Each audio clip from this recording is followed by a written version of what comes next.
مولانا صاحب تیسرا سوال محمد عمر نے لاہور سے بھیجا ہے. کہتے ہیں آج کل سارے نیوز اینکر اور دانشور حضرت امیر معاویہ رضی اللہ تعالیٰ عنہ کو برا بلا کہتے ہیں اور ان کے بارے میں غلط جملے بیان کرتے ہیں.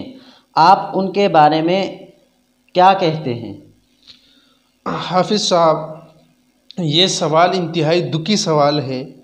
العیاذ باللہ کہ ہم لوگ صحابہ اکرام رضی اللہ تعالی عنہم اجمعین کے اوپر برا بلا کہیں یا برا بلا سنیں. ایک مسلمان کے شایان شان یہ نہیں ہے. یہ جو آج کل چھوٹے اینکر ہے یا بڑے اینکر ہے یا چھوٹے دانشور ہے یا بڑے دانشور ہے، حضرت امیر معاویہ رضی اللہ تعالیٰ عنہ کے اوپر ایسے باتیں کرتے ہیں کہ جو ایک مسلمان کے شایان شان نہیں ہے. کیونکہ حضرت امیر معاویہ رضی اللہ تعالیٰ عنہ انتہائی عظیم صحابی گزرے ہیں اور پیغمبر علیہ السلام کے رشتہ دار بھی تھے. اور سب سے بڑی فضیلت جو ان کو حاصل ہے وہ یہ ہے کہ وہ کاتب وحی ہے، یعنی قرآن مجید کے لکھنے والوں میں سے ہے. اگر ایک آدمی امیر معاویہ رضی اللہ تعالیٰ عنہ کے اوپر ایسے الزامات لگاتا ہے تو وہ ایسا ہے کہ گوئے کہ وہ قرآن اور اللہ کے رسول کا انکار کر رہا ہے. کیونکہ اللہ کے پیغمبر اتنے کمزور ہو گئے تھے کہ ایک بے دین آدمی پر اور جو ایک برا آدمی ہے اس پر وحی لکھے. اللہ کے پیغمبر کو یہ علم نہیں تھا کہ یہ جس پر میں وحی لکھ رہا ہوں یہ کوئی برا آدمی ہے. اگر برا ہوتا تو پیغمبر علیہ السلام ان پر وحی لکھتے. جس پر وحی لکھی ہے تو معلوم یہ ہو رہا ہے کہ وہ اللہ کے پیغمبر کے بڑے صحابوں میں سے ہے.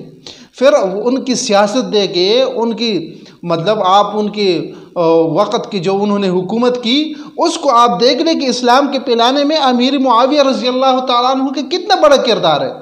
تو لہٰذا یہ جو چھوٹے چھوٹے دانشور ہے یا بڑے دانشور ہے تھوڑا بہت علم حاصل کر کے امیر معاویہ رضی اللہ تعالیٰ عنہ کو برا بلا کہتے ہیں.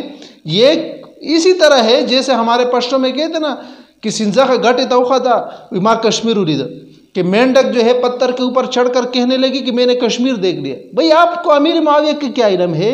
وہ صحابی رسول اور آپ آج کے جو ہے دانشور، لہٰذا ایسے فضول گفتگو سے ہم سب کو اجتناب کرنا چاہیے. اس میں ایک سوال اور لکھا ہے کہ حضرت امیر معاویہ رضی اللہ تعالیٰ عنہ نے حضرت علی رضی اللہ تعالیٰ عنہ کے ساتھ لڑائی بھی کی ہے. یہ تو تاریخ کی کتاب اس پر گواہ ہے. جنگ صفین ہوا ہے، جنگ جمل ہوا ہے، اس کا تو ہم انکار نہیں کرتے. اور ہمارے اہل سنت والجماعت کے یہ عقیدہ بھی ہے کہ یہ ایسے ہی ہے جیسے دو بھائیوں کا لڑائی ہو. تو بھئی دو بھائی اگر لڑے بھی اور پھر حضرت امیر معاویہ رضی اللہ تعالیٰ عنہ جو حضرت علی رضی اللہ تعالیٰ عنہ سے لڑے ہیں، دونوں ہمارے لیے قابل احترام ہے. تو وہ ان کی اجتہاد تھا حضرت امیر معاویہ رضی اللہ تعالیٰ عنہ کے، کیونکہ حضرت امیر معاویہ رضی اللہ اپنے ذات کے لیے نہیں لڑے بلکہ ان کا مقصد یہ تھا کہ جس وقت حضرت عثمان غنی رضی اللہ تعالیٰ عنہ کو شہید کیا گیا تو حضرت امیر معاویہ رضی اللہ تعالیٰ عنہ نے حضرت علی رضی اللہ تعالیٰ عنہ کو کہا کہ آپ ان کے قصاص میں ان لوگوں کو قتل کریں جنہوں نے حضرت عثمان غنی رضی اللہ تعالیٰ عنہ کو شہید کیا. تو لہٰذا اس میں تو بہت سارے صحابہ حضرت امیر معاویہ کے ساتھ بھی تھے رضی اللہ تعالیٰ عنہ. تو لہٰذا یہ دو بھائیوں کی لڑائی ہے تو ہم اس سے یہ تو نہیں ثابت کر سکتے کہ اس میں جو ہے حضرت امیر معاویہ رضی اللہ نعوذ باللہ من ذالک کافر ہوا، فاسق ہوا، یہ ہوا وہ ہوا. بھئی دیکھو آپ قرآن دیکھے کہ حضرت موسیٰ اور حضرت ہارون علیہم السلام کی لڑائی ہوئی تو کیا مطلب ان میں سے ایک کافر ہوا؟ بھئی یہ دو بھائیوں کی لڑائی ہے. حضرت امیر معاویہ رضی اللہ تعالیٰ عنہ کی اجتہاد تھا اور یہ قاعدہ ہے اگر مجتہد اپنے اجتہاد میں غلط بھی ہو پھر بھی اللہ تبارک و تعالیٰ اس کو نہیں پکڑتا. اور پھر میں ان لوگوں کو کہنا چاہتا ہوں جو حضرت امیر معاویہ رضی اللہ تعالیٰ عنہ کے بارے میں اور حضرت علی رضی اللہ تعالیٰ عنہ کے درمیان جو ہے باتیں کر کے پھر آخر میں فیصلہ کرتے. اللہ نے آپ کے لیے آپ کو فیصل مقرر کیے یا کل قیامت والے دن آپ دونوں کے درمیان گواہی دیں گے. بھئی اگر تمہاری طرح دانشور سے اگر پوری دنیا بھی بھر جائے تو حضرت امیر معاویہ رضی اللہ تعالیٰ عنہ کی جوتی کی جو وہاں میدان جہاد میں وہ دوڑے ہیں اس پر جو دوڑ لگی ہے وہ اس تک بھی نہیں پہنچ سکتے. تو آپ کی حیثیت کیا ہے ان کے سامنے؟